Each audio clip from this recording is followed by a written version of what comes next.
클라크, 이분이 어떤 분인지 여러분 이름만 들어서는 모르시겠죠? 혹시 소년들이여 야망을 가져라, 이런 말은 들어보셨죠? 아마 지금 여기에서 예배하고 있는 저희가 가졌던 어렸을 때, 저희 같은 경우 중학생 이럴 때, 또는 연세가 좀 더 있으신 분들은 조금 더 젊은 세대 때 아마 이런 표현, 이런 이야기를 많이들 듣고 하기도 했었던 것 같아요. 소년들이여 야망을 가져라. 사실 이 이야기는 윌리엄 클라크라고 하는 사람이 쓴 한 책에 기고되어져 있는 내용이었는데요. 그 뒷이야기가 궁금하지 않으세요? 야망을 가져라. 그러면 그 야망을 성취하게 될 거야. 이렇게 얘기했을까요? 그 뒷이야기가 이렇게 이어져 있어요. 소년들이여 야망을 가져라. 돈을 위해서도 말고, 이기적인 성취를 위해서도 말고, 사람들이 명성이라 부르는 덧없는 것을 위해서도 말고, 단지 인간이 갖추어야 할 모든 것을 얻기 위해서 야망을 가져라. 인간이 갖추어야 할 모든 것을 얻기 위한 야망, 이것을 윌리엄 클라크라고 하는 사람은 이야기했어요. 그런데 저희들은 단순히 그저 앞에서 이야기하고 있는 그 야망에만 이렇게 초점이 있는 거죠. 돈을 향한 야망, 지위를 향한 야망, 명성을 위한 야망, 이것이 마치 야망이라고 하는 것을 이야기할 때 당연히 따라와야 하는 부수적인 결과물처럼 저희들은 생각하고 살았던 것 같습니다. 그런데 사실 이 이야기를 했던 사람은 그것과 상관없는, 그것을 뛰어넘는, 그것보다 더 중요한 것 있는데, 그것이 뭐냐면 인간이 갖추어야 할 모든 것, 이렇게 표현했어요. 좀 비상적이긴 한 것 같아요. 사람이 갖추어야 할 모든 것, 그게 어떤 것일까요? 그것이 어떻게 그 인생의 위대한 야망이 될 수 있는 것일까요?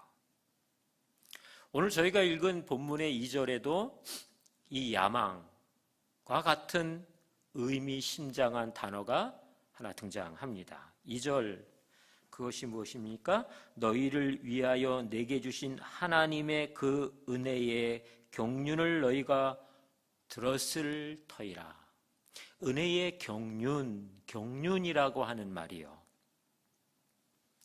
하나님의 은혜의 경륜이라고 하는 것은 하나님께서 은혜로 다스리는 섭리와 결정, 그게 경륜이라고 하는 거죠. 하나님의 섭리, 그게 경륜이라고 이야기하고 있는 거예요. 경륜을 국어사전에서 찾아봤더니 이렇게 표현했어요. 큰 포부를 가지고 어떤 일을 조직적으로 계획하고 실행하는 것, 이렇게 얘기했어요. 큰 포부를 가지고. 결국 오늘 본문에서 이야기하고 있는 은혜의 경륜이라고 하는 것은 은혜의 포부, 하나님의 포부요.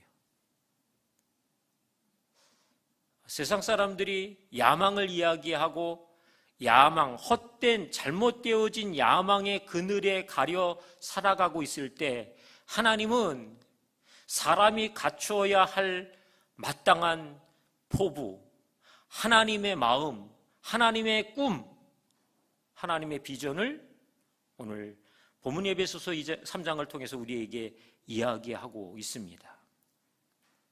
도대체 이 에베소서에서 등장하고 있는, 아니 예수 그리스도의 오심 이후에 성경에서 말씀하고 있는 하나님의 경륜, 하나님의 포부는 무엇일까요?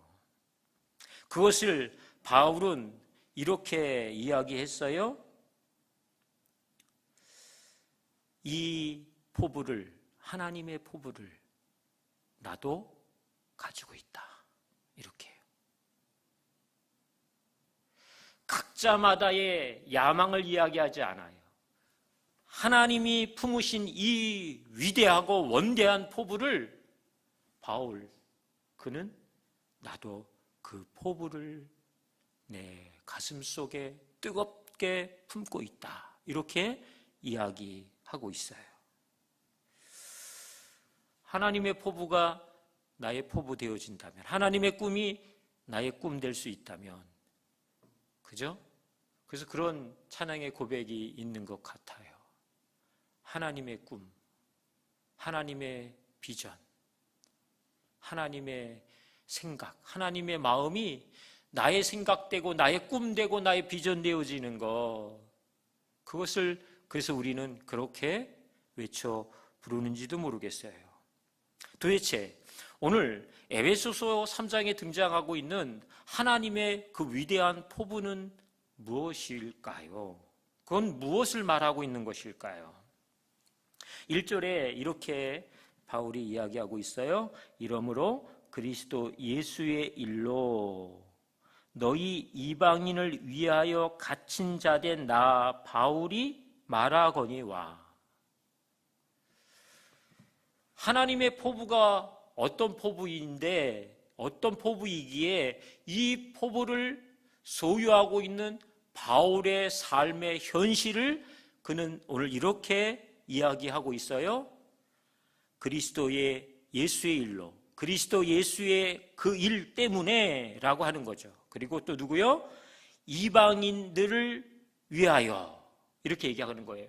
그러니까 자기가 가지고 있는 어떤 실수나 자신의 문제나 자신의 연약함 때문에 옥에 갇히게 되어진 이유가 아니라고 말하고 있는 거죠.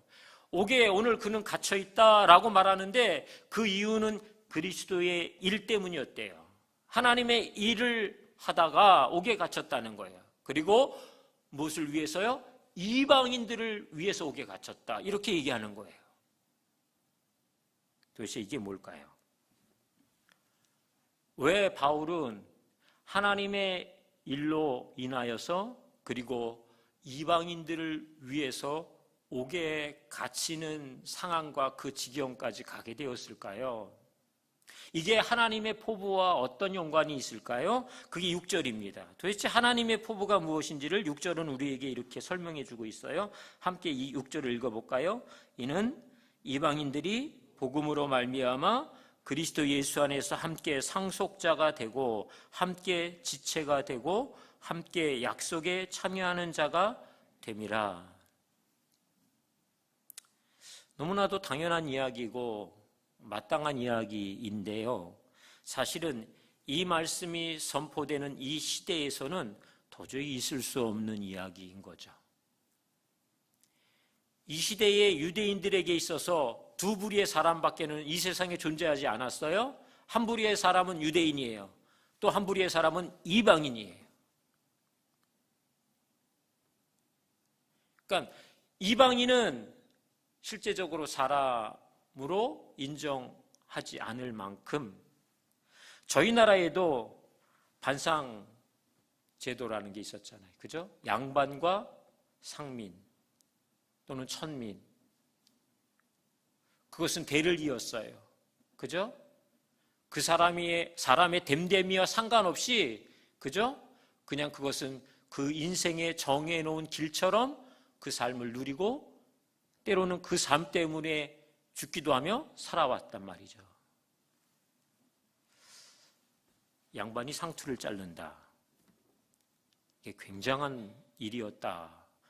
역사적인 저희가 이렇게 이야기를 이렇게 들어보면 그렇구나 라고 이해하는데 지금으로서는 별로 공감은 안 되잖아요. 지금은 그렇게 살지 않으니까요. 근데 오늘 바울이 이야기하고 있는 이방인에게 복음이 그리고 예수 그리스도가 그들의 유산으로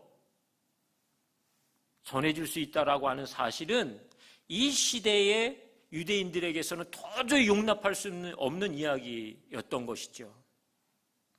그래서 여러분, 바울이 사실은 이 일 때문에 너무너무 고통과 위기를 자처하는 상황까지도 가게 되었다고 하는 사실이죠. 그럼에도 불구하고 바울이 이방인에게 어찌하던 복음을 전하는 것, 그것이 하나님의 포부인 것 알았다. 그리고 그 포부가, 그 열정이, 그 비전이 내 비전이 되었고 나의 포부 되었어 라고 말하는, 그래서 나는 주님의 일꾼 되었다, 이렇게 얘기합니다.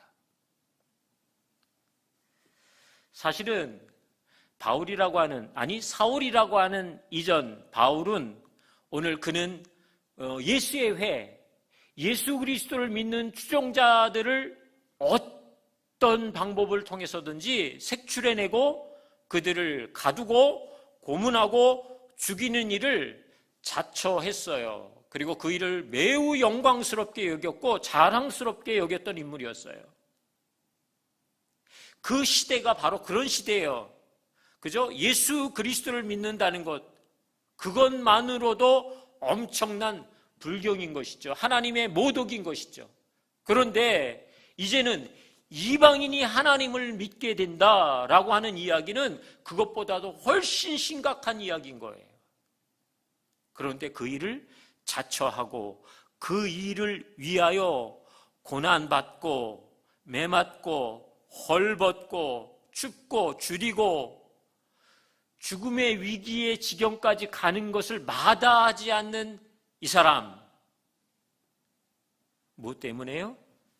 하나님의 꿈, 하나님의 포부가 이 사람의 마음속에 여전히 불타오르고 있었기 때문에요. 유대의 사회에 고정된 이 틀을 깬다는 일은 너무나도 위험한 일이었을 겁니다. 그것은 하나님과 연관되어져 있었던 일이기 때문에 더더군다나, 그죠? 매우 위험한 일이었고 문제가 결코 작은 일은 아니었을 거란 말이죠. 제가 오늘 이 본문을 보면서 제 안에도 너무 당연하게 여기는 굳어진 생각, 그건 뭘까? 되게 계속 자문하게 됐어요. 이방인에게는 복음이, 하나님을 믿는 믿음이 절대 허용되어질 수 없어. 그들이 하나님의 구원에 참여한다는 건 도저히 말이 안 돼라고 하는 이미 명백하고 굳어진 사고와 삶의 틀 안에 있었던 그 틀처럼 제 속에도 굳어진 틀, 너무 당연한 것처럼 여기는 생각들, 혹 무엇일까? 사실은 하나님과 상관없는 거죠, 이것은. 유대인들은 하나님을 이야기하는 것이지만 하나님 편에서는 이게 전혀 하나님과 상관없는 일이에요. 오히려 하나님의 위대한 포부는 이방인들에게 하나님이 증거되어져야 한다는 사실이었어요. 우리 안에 굳어진 틀들은 어떤 것일까요? 관계 안에 굳어진 것들은 없을까요? 내가 지금껏 믿음으로 살아왔다고 여겨지는 그 모든 시간들 안에 하나님을 향해 내가 내 삶을 내어드리는 영역 안에 혹시 내가 굳어진 그 형식과 틀로 매여서 그 이상 전진하지 못하고 진보하지 아니하는 혹시 굳어짐은 없을까요? 재정에 대하여서도 우리가 바라보고 그것 때문에 고민하고 힘들어하는데 이 영역에 대해서 우리는 늘 이렇게 걱정하며 살아야 하는 게 맞는 이야기일까요? 재정, 그러면 왠지 그렇게 만만하지 않단 말이죠. 그게 하나님 앞에서 어느 순간부터인가 재정에 대해서 굳어진 나의 생각들로 재정을 대하고 재정을 흘려보내고 재정을 쓰는 일들은 혹 없을까요?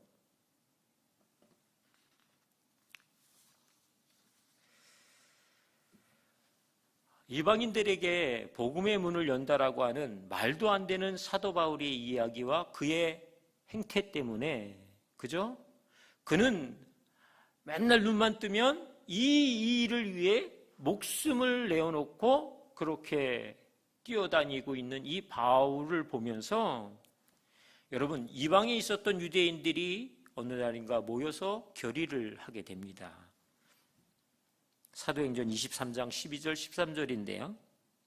날이 새매 유대인들이 당을 지어 맹세하되 바울을 죽이기 전에는 먹지도 아니하고 마시지도 아니하겠다 하고, 이같이 동맹한 자가 40여 명이더라.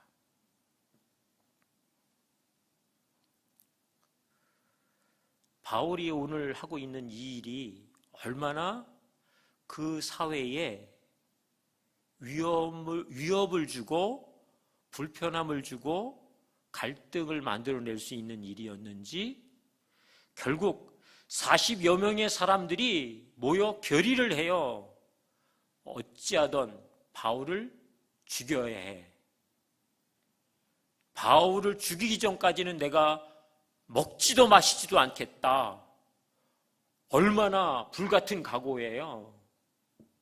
그만큼 바울의 행적이, 오늘 바울이 가지고 있었던 생각과 삶이 그 사회에 던지는 충격은 매우 컸고 충격적이었을 것입니다. 그럼에도, 그죠? 바울이 이 상황을 사실 알게 됐어요. 자신을 죽이려고 결탁하고 마음을 모으고 눈에 불을 켜고 가슴에 칼을 품고 있는 사람이 40여 명 오늘 바울을 기다리고 있는 사실도 알았단 말이에요. 그럼에도 그 속에 하나님의 마음이 멈춰지지 않았어요. 하나님의 꿈이 식어지지 않았어요.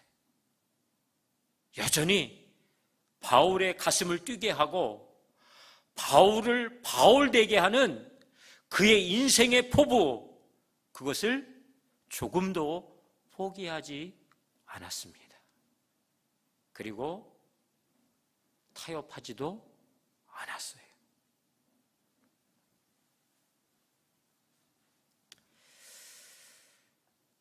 우리들이 어떤 상황을 처리하기 위해서 방안을 모색할 때, 그죠? 어떤 상황을 처리하기 위해서 방안을 모색할 때 거기에 늘 하나님이 포함되어 있어야 합니다. 그게 우리의 정체성이고 우리의 신분의 특권입니다. 어떤 상황을 잘 처리하기 위해서 우리는 분주하게 방안을 모색하는 것 너무 당연한 거예요. 때로는 수고의 땀을 흘리기를 주저하지 않아요. 그것을 통해서 그 상황을 대처할 수 있기 때문에요. 어떨 때는 함께 손을 마주 잡고 이 일의 전문가를, 그죠? 요청하기도 해요. 또 어떨 때는요, 하나님 앞에 나와, 하나님, 오늘 나에게 주어진 이 상황을 대처할 수 있는 유일한 방법, 그것 하나님 되십니다. 그런데 여러분 어떠세요? 그렇게 해야만 그것이 하나님을 포함하는 삶인 것 같으세요? 하나님은 오늘 우리에게 절대적인 태도와 삶을 이야기하시지 않고요, 끝까지 견디는 인내를 요구하고 계신 것 같습니다. 잘 안 돼도 또 해보고, 그런데 또 홀로동 실패했는데 또 그렇게 해봐요. 내 삶의 방안이, 그리고 방법이, 해답이 하나님 되시는 이 일에 대해서 조금도 내가 양보하지 않겠다라고 내 삶의 모든 대안이 하나님 될 때까지 내가 계속해서 인내의 믿음의 경주를 포기하지 않는 것, 이 태도가 오늘 바울의 삶의 태도라고 하는 사실입니다. 어떻게 보면 바울 죽이기로 결의했던 이 40여 명의 사람들도 나름대로 충분한 이유가 있잖아요. 그리고 어떻게 보면 단순한 자신의 안위를 위한 게 아니라 이건 하나님을 위한 마땅한 오늘 나의 수고, 한 사람을 죽일지언정 그것을 통해서 하나님의 이름을 더럽히지 않겠다고 하는 거룩한 의미가 이 사람들 속에 내재되어 있었을 것 같아요. 그러니까 먹지도 마시지도 않겠다고 결의하잖아요. 바울 한 사람 죽이기 위해서 동기가 분명해야 되잖아요. 아마도 이 사람들이 액면 그대로 말하고 있는 것은 하나님 때문인 거예요. 하나님 때문에 하나님의 이름을 더럽히지 않게 하기 위하여서 바울을 죽여야 돼요. 그러니 동기가 분명하지 않습니까? 대단한 믿음의 사람들처럼 보여지잖아요. 문제는 어디에 있는지 아세요? 혹시 우리도 하나님을 위해서 라고 하는 이유로 결정하고 선택하고 그것을 부여잡고 사는데 하나님과 전혀 상관없는 것이라면요. 오늘 40여 명의 사람들이 마치 국기를 끌었어요. 대단한 결심을 했단 말이죠. 하나님의 명예와 영광을 위해서요. 그런데 하나님 편에서 이 사람들의 결정이 전혀 하나님의 포부와 상관없어요. 하나님의 마음과 아니 하나님의 거룩하신 이름과도 상관이 없단 말이죠. 이게 문제예요. 우리는 어떨까요?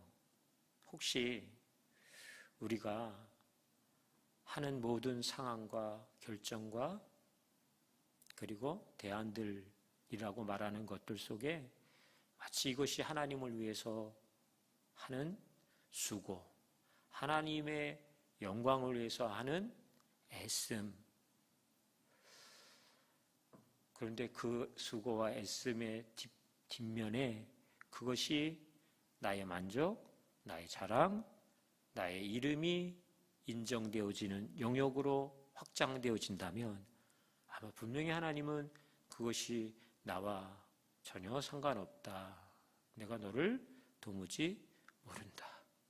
이렇게 말씀하실 것 같단 말이죠.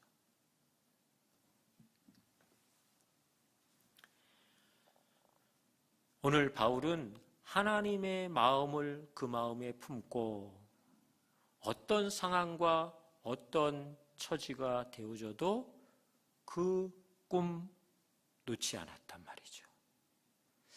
자신의 의지가 강력해서일까요? 자신의 믿음이 대단해서일까요?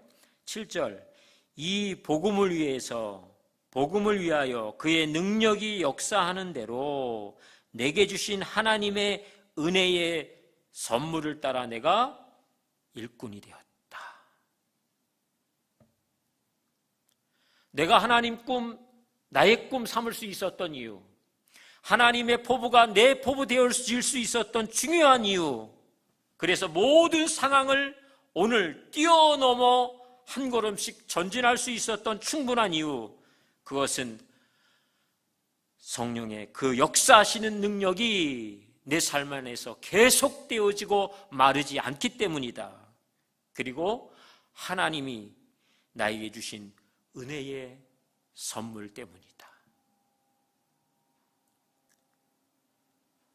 그래서 8절에서 그가 이렇게 고백하잖아요. 지극히 작은 자보다 더 작은 나에게 이 은혜를 주신 것은 측량할 수 없는 그리스도의 풍성함을 이방인에게 전하게 하시고, 자기 자신을 그냥 말로만 낮추는 낮춤이 아니고요, 그의 삶의 진실이에요. 실제예요.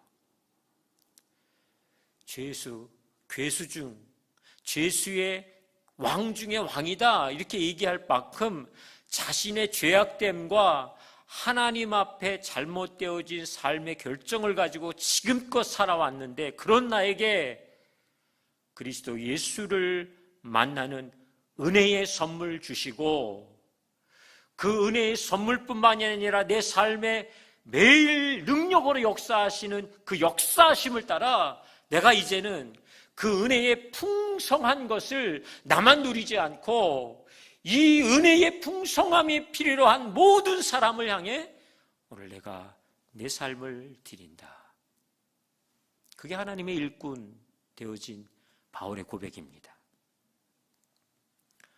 여러분, 일꾼이라고 그러는 것은 오늘 바울이 말하고 있는 이 7절에서의 일꾼은 하나님의 포부를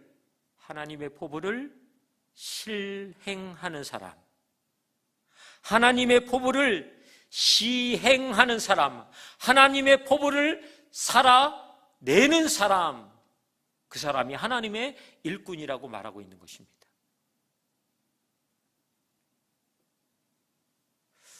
하나님은요, 하나님의 꿈을, 하나님의 포부를 우리와 함께 나누고 싶어 하실 뿐만 아니라 그 실행을, 그 행함을 우리 가운데 맡기셔서 내가 해주지 않겠니? 이렇게 말씀하세요. 모든 사람이 거부하고 외면하고 싫어하는 이방인들을 향해서 나의 복음을 가지고 나아가 주는 것, 그게 내 포부다. 그들도 동일하게 나에게는 나의 상속자가 되어질 자녀들이며 지체이며, 그리고 그들이 내 삶에 잊혀지지 않는 존재들이다. 그 포부를 바울이 샀어요. 그리고 거기에 응답했어요. 하나님은 바울이 일할 때 홀로 두시지 않았다는 거죠. 그에게 성령의 능력의 역사하심을 매 순간, 매일 한순간도 빠짐없이 공급하셨고, 바울의 인생 가운데에 하나님의 은혜의 선물이 얼마나 놀랍고도 풍성했는지를 그는 매일매일 새롭게 그의 삶의 그 한가운데서 경험하고 확인하며 오늘을 살아가고 있었던 것입니다. 그래서 9절에 영원부터 만물을 창조하신 하나님 속에 감추어졌던 비밀의 경륜, 이 어떠한 것을 드러내게 하심이라. 하나님의 일꾼은 하나님의 포부를, 하나님의 마음을, 하나님의 꿈을 이 땅 가운데 드러내는 사람들입니다. 목회자만 드러내는 거 아니고요. 직분자만 드러낼 수 있는 게 아니고요. 하나님의 마음을 닮아 나도 그 마음 가지고 살아가야지 하는 모든 사람들이 당연히 행할 수 있는 삶의 영광, 그것은 하나님의 포부를 이 땅 안에 풀어내는 거예요. 드러내는 거예요. 나타내는 거예요. 우리의 말을 통해서, 우리의 눈빛과 우리의 태도를 통해서, 우리가 삶을 대처하는 방식을 통해서, 우리가 선택하는 선택의 그 중심을 통해서 하나님의 포부를 이 땅 안에 계속 풀어내고 드러내는 그 부르심이 저와 여러분들 안에 있다고 하는 사실입니다. 오늘 우리가 읽은 본문의 마지막 13절이 이렇게 이야기되어지고 있어요. 그러므로 너희에게 구하노니 너희를 위한 나의 여러 환난에 대하여 낙심하지 말라. 바울이 하나님의 포부를 가지고 하나님의 포부를 품고 사는데 로마 감옥에 갇히게 됐어요. 꼼짝없이 죄수의 입장이 됐단 말이죠. 이것을 본 초대교회 사람들뿐만 아니라 많은 믿음을 가진 이방인들이 이렇게 생각했다는 거예요. 바울 선생님이 로마 감옥에 갇혀서 이제 죄수의 신세가 되어졌어. 이것은 복음의 패배야. 하나님의 포부가 꺾였어. 이렇게. 그런데 여러분 13절 마지막에 뭐라고 얘기하고 있어요? 낙심하지 말라. 이는 너희의 뭐라고요? 영광이다. 아니야. 지금 나의 형편, 나의 상황 때문에 너희가 낙심하지 마. 복음은 실패하지 않았어. 하나님의 포부는 조금도 꺾이거나 무너지지 않았단다. 오히려 이 상황, 내가 로마 감옥에 갇혀있는 이 상황을 통해서 하나님은 하나님의 포부를 더 넓게, 더 깊게, 더 풍성하게 열어가 주실 거야. 그래서 결국 하나님의 영광, 교회의 영광이 무엇인지를 너희는 보게 될 거야. 그게 바울의 선언입니다.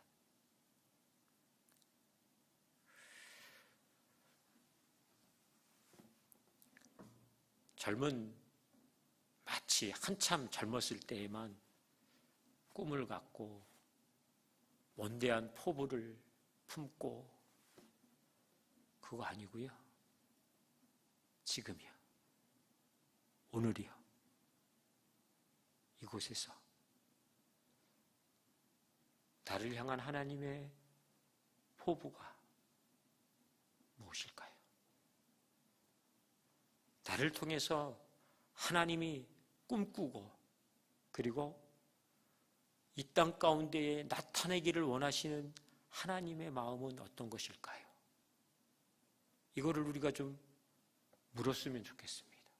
하나님, 내가요, 무엇으로 어떻게 하나님의 그 위대한 포부를, 하나님의 그 놀라운 영광스러운 포부를 제 삶에 풀어낼 수 있을까요? 제 삶을 통해서 드러낼 수 있을까요?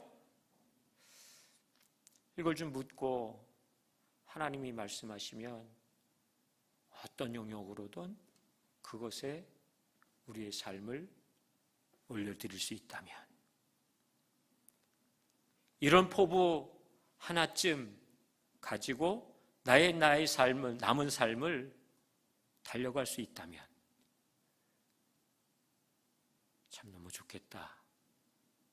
그런 생각하면서 이곳에 있는 저와 여러분 모두가 하나님의 꿈, 하나님의 마음, 하나님의 포부, 오늘 나에게 이곳에서 내가 어떤 하나님의 꿈을 부여잡고 그 꿈을 내 꿈되어, 그 포부 나의 포부되어 제 삶을 드릴 수 있을까요?